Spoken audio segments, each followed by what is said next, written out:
मैं आज करवाने जा रही हूँ सीजीएल में जो पूछे गए क्वेश्चंस हैं, ये बहुत ही इम्पोर्टेंट है। आने वाले एग्ज़ाम में 2025 में इम्पोर्टेंट ही होगा ये।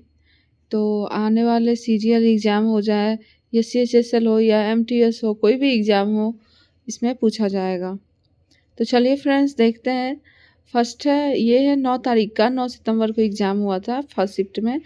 तो 2-2 शिफ्ट पर डे मैं करवाऊँगी और उसके बाद धीरे धीरे हम लोग इसी तरीके से कंप्लीट कर लेंगे और प्रीवियस ईयर इससे कंप्लीट हो जाएगा। ये आपका जीके जीएस का रहेगा। तो स्टार्ट करते हैं फ्रेंड। फर्स्ट है, लता मंगेशकर को वर्ष 2001 में किस पुरस्कार से सम्मानित किया गया? तो भारत रत्न से सम्मानित किया गया है। नील दर्पण नाटक किसने लिखा? तो दीनबंधु मित्र ने लिखा। मोहन बीना वादक पंडित बिस्व मोहन भट्ट ने वर्ष 1994 में डैश पुरस्कार जीता? तो ग्रैमी पुरस्कार जीता है इन्होंने। मोहन बीना वादक, तो पूछा जाएगा कि ये एक बार क्वेश्चन पूछा भी गया है एसएससी में कि मोहन बीना वादक किस किस संगीत से, किस वाद्ययंत्र से रिलेटेड है? तो वीणा से है। उसी तरीके से विश्व मोहन भट्ट भी, तो ये भी वीणा वादक है और इन्होंने 1994 में ग्रैमी पुरस्कार जीता है। नेक्स्ट है, महेंद्र वर्मन प्रथम किस राजवंश के शासक थे? तो पल्लव राजवंश के थे। 1867 में मुंबई में प्रार्थना समाज की स्थापना किसने की? तो आत्माराम पांडुरंग। नेक्स्ट है, बीसीसीआई का मुख्यालय कहाँ स्थित है? तो मुंबई। 7 नंबर है, कौन से पठार बहुत उपजाऊ होते हैं? क्योंकि वे काली मृदा से समृद्ध होते हैं, जो खेती के लिए बहुत अच्छी है। तो दक्कन लावा पठार हो जाएगा। कौन से पठार बहुत उपजाऊ होते हैं? क्योंकि वो काली मिट्टी से समृद्ध होते हैं, जो खेती के लिए बहुत अच्छी है। तो दक्कन लावा पठार। नेक्स्ट है, टाइम मैगजीन की 2021 में 100 सबसे शक्तिशाली लोगों की सूची में भारतीय का नाम है? तो नरेंद्र मोदी। निम्नलिखित में से कौन सी अपघटन अभिक्रिया रेडॉक्स रिएक्शन नहीं है? तो कैल्शियम कार्बोनेट का अपघटन हो जाएगा। नेक्स्ट है, भारत में विदेशी निवेश को अधिकतर किस चुनौती का सामना करना पड़ता है? तो अस्थिर विनियामक परिवेश का। विदेशी निवेश को, भारत में विदेशी निवेश को अधिकतर किस चुनौती का सामना करना पड़ता है? तो अस्थिर विनियामक परिवेश हो जाएगा। नेक्स्ट है 11 नंबर, भारत का पहला गोल्फ क्लब किस शहर में स्थित था? तो कोलकाता। 12 नंबर में है, निम्नलिखित में से कौन सा कथन मोनोइसियस को सर्वोत्तम रूप से परिभाषित करता है? तो पुमंग और जायांग दोनों से युक्त फूल। नेक्स्ट है, लठमार होली मुख्य रूप से किस राज्य में खेली जाती है?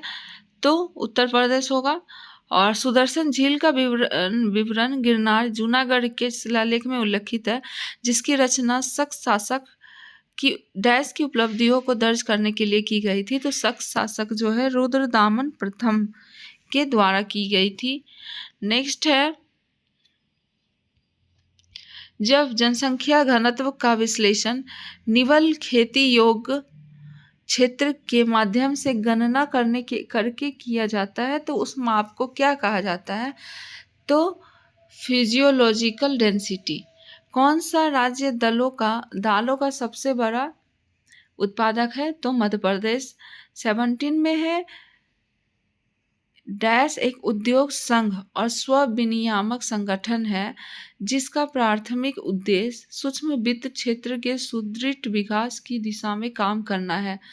तो सूक्ष्म वित्त संस्था नेटवर्क इसका आंसर होगा। यहाँ पे दिया हुआ है कि जिसका प्राथमिक उद्देश्य जो है सूक्ष्म वित्त क्षेत्र के सुदृढ़ विकास की दिशा में काम करना है।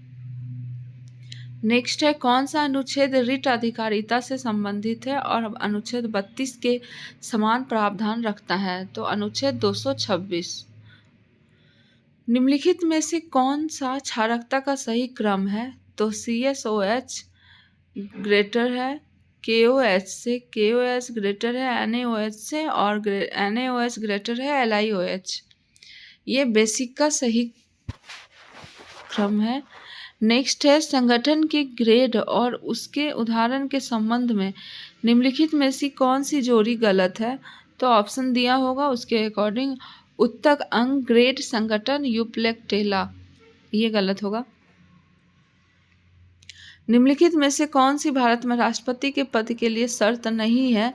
तो वो किराए के भुगतान के बिना अपनी आधिकारिक निवास का उपयोग करने का हकदार नहीं होगा। ये तो गलत है, कोई भी अपना बिना मतलब कि पर्सनल घर बना के कोई भी राष्ट्रपति रह सकते हैं। नेक्स्ट है प्रोजेक्ट टाइगर किस वर्ष शुरू किया गया भारत में। तो 1973 में। जुलाई 23 तक की स्थिति के अनुसार तमिलनाडु के मुख्यमंत्री कौन हैं। तो M.K. स्टैलिन।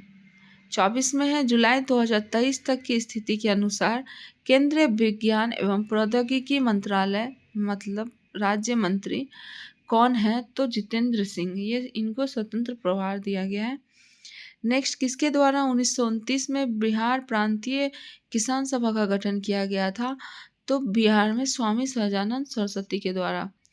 और अभी के लिए फ्रेंड इतना ही। नेक्स्ट फिर हम लोग 2-2 टॉपिक पर डे करेंगे, मतलब 2-2 शिफ्ट। और अगर अच्छा लगे तो please like share and subscribe करें गाइज। इसी तरह से मैं सारे शिफ्ट का करवा दूंगी। Thank you.